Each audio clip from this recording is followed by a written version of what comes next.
কেউ স্বামী স্ত্রীর বিচ্ছেদের জাদু করলে কিভাবে বুঝবেন এবং এর থেকে বাঁচার উপায় কি, এটা আমরা অনেকেই জানি না। বর্তমানে অনেকেই ব্ল্যাক ম্যাজিক করে, কুফরি কালাম করে, এটা আবার অনেকে বিশ্বাস করে না। নবীজি সাল্লাল্লাহু আলাইহি সাল্লামকেও কিন্তু ব্ল্যাক ম্যাজিক করা হয়েছিল, কুফরি কালাম করা হয়েছিল। নবীজি সাল্লাল্লাহু আলাইহি সাল্লাম প্রায় 15 দিন ধরে অসুস্থ ছিলেন, তিনি সুন্দর করে কথা বলতে পারতেন না, সাহাবায়ে কেরাম পেরেশান হয়ে গিয়েছিলেন। আল্লাহ পাক রব্বুল আলামিন ফেরেশতাদের মাধ্যমে জানিয়ে দিয়েছেন, লাবিদ ইবনে আসাম ইহুদি, সে নবী সাল্লাল্লাহু আলাইহি সাল্লামের চুল মোবারক নিয়ে 11টা গিরা দিয়ে জাদু করেছিল। আল্লাহ পাক রব্বুল আলামিন শেষ পর্যন্ত 2টা সূরা নাজিল করেছেন, সূরা ফালাক নাস। 11টা আয়াত রয়েছে এখানে, এক একটি আয়াত পড়ে নবী সাল্লাল্লাহু আলাইহি সাল্লাম ফু দিয়েছেন, এক একটা গিরা খুলে গিয়েছে, শেষ পর্যন্ত নবী সাল্লাল্লাহু আলাইহি সাল্লাম সুস্থ হয়েছেন। সুতরাং স্বামী স্ত্রীর বিচ্ছেদের জাদু অনেকেই করে। দেখা যাচ্ছে স্বামী স্ত্রীর ভিতরে ঝগড়া লাগিয়ে দেয়। স্বামী স্ত্রীর বিচ্ছেদ হলে দেখা যাচ্ছে যে অনেক শাশুড়িরা এটা করে, নিজের ছেলের সংসার নষ্ট করে শাশুড়িরা, অনেক ননদরা এটা করে।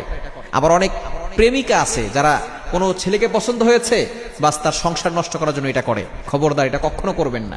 যারা ব্ল্যাক ম্যাজিক করে, কুফরি কালাম করে, তাদের ঈমান থাকে না। কারণ জাদু করা এটা হচ্ছে শিরিক করার মতো। আল্লাহ পাক রব্বুল আলামিন এটাকে অপছন্দ করেন, তাদের ঈমান নষ্ট হয়ে যায়। কিভাবে বুঝবেন স্বামী স্ত্রীর ভিতরে বিচ্ছেদ আছে কিনা, বিচ্ছেদের জাদু আছে কিনা? 1 নাম্বার, সব সময় শুধু ঝগড়া লেগেই থাকে। প্রতিদিনের ভিতরে 2-3 বার ঝগড়া করে, মাসের ভিতরে 30 দিনই তাদের ভিতরে ঝগড়া লেগেই থাকে। এই ঝগড়া যদি বেশি হয়, মনে করবেন যে ওই সংসারে বিচ্ছেদের জাদু করা আছে। 2 নাম্বার হচ্ছে কেউ কাউকে দেখলে সহ্য করতে পারে না। স্বামী স্ত্রীকে দেখলে সহ্য হয় না, স্ত্রী স্বামীকে দেখলে সহ্য হয় না। দুইজন দুইজনের থেকে দূরে থাকে, কাছে যেতেই পারে না। একজন আরেকজনকে দেখলেই সহ্য হয় না, একেবারে তাকে না দেখলেই কেমন যেন ভালো লাগে। এরকম যদি হয়, তাহলে মনে করবেন যে কেউ সম্পর্ক বিচ্ছেদের জাদু করেছে।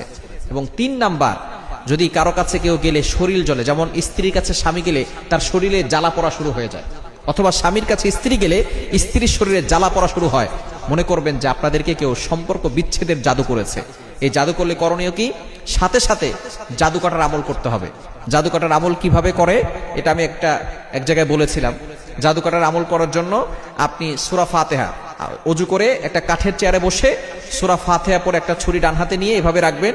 সূরা ফাতিহা, শুধু সূরা ফাতিহা পড়ে ছুরিতে ফু দিয়ে এটা সোজা টান দেবেন, বুক বরাবর, নাক বরাবর, 2 পায়ের মাঝখানে রেখে আবারও ছুরিটা নিয়ে এখানে ধরবেন। আবারও শুধু সূরা ফাতিহা পড়ে বিসমিল্লাহ সহকারে ছুরিতে ফু দিয়ে এভাবে টান দেবেন। এভাবে 7 বার করলে জাদু কেটে যাবে। এরপরে নিয়মিত শরীর বন্ধ রাখতে হবে। আয়াতুল কুরসি আর 4 কুল এগুলো পড়বেন। সূরা কাফিরুন, ইখলাস, ফালাক, নাস 4 কুল পড়ে বুকে ফু দিবেন আর হাতে ফু দিয়ে পুরো শরীরে হাত বুলিয়ে দিবেন। শরীর বন্ধ থাকবে।